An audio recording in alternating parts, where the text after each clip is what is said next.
अरे के हो केवड़िया तूर देब का आवत तानी।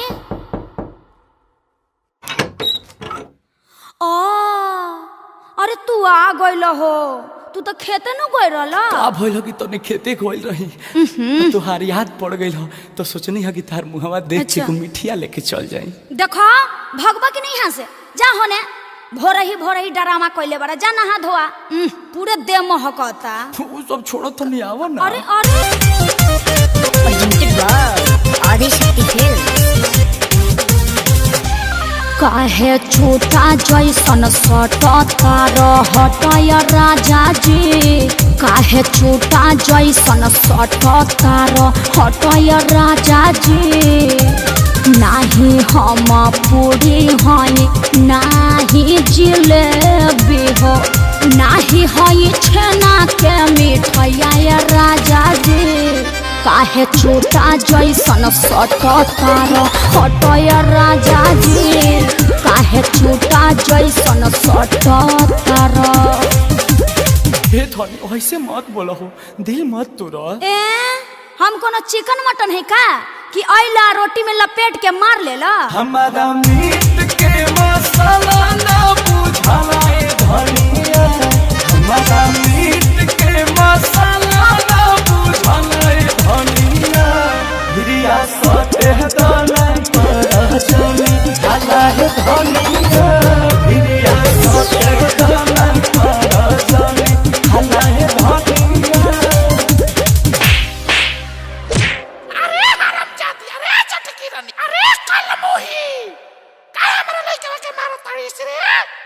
देखो ये बूढ़ी, ये भतार हवे कि भैंसा का कपार हवे, इनका बुद्धि बार रहे के। हमरा लइका के मारबो तो झोटा धके नहीं हर भगाते। मरनी त मरनी ससुराउर का बिगरनी सुधरतानी, मरनी त मरनी ससुराउर का बिगरनी सुधरतानी। कि अपना बिगड़ल बलमुआ के सुधारतानी, अपना बिगड़ल सजनवा के सुधारतानी। अरे माई हम कहत ना रही कि इलोचन के ठीक नहीं खे, एकर पांचों उंगली में मामा उंगली सबसे बड़ बा। ते ना मनले, ते दहेज के पीछे आके हमर जिंदगी बर्बाद कर देले। तू तो बोल मत, तू चुपे रह।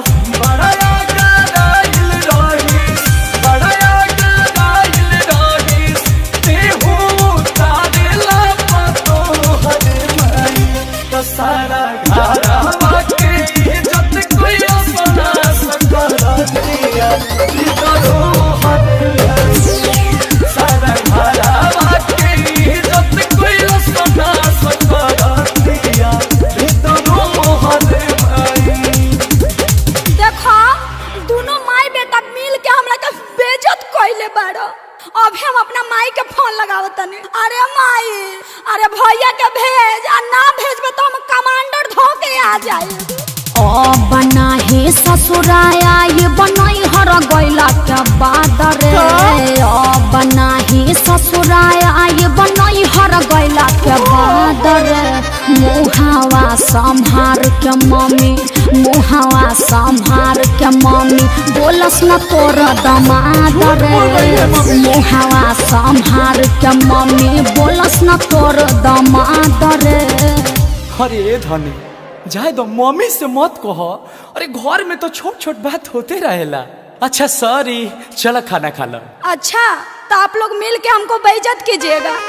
छोटे बड़े मैं तारे घर में हो खेला धनी जानी हो तो परेशान। अखिले स्वयं को सदा के हो धनी सचो हर कदम पारा। अखिले स्वयं को सदा के धनी हो सचो हर कदम पारा। अरे जिया हो हमारा राजा, हम तो यही चाहत रही। अच्छा छोरा एगो चुमा दे दा। हम तो यही चाहत रही, आवा ले।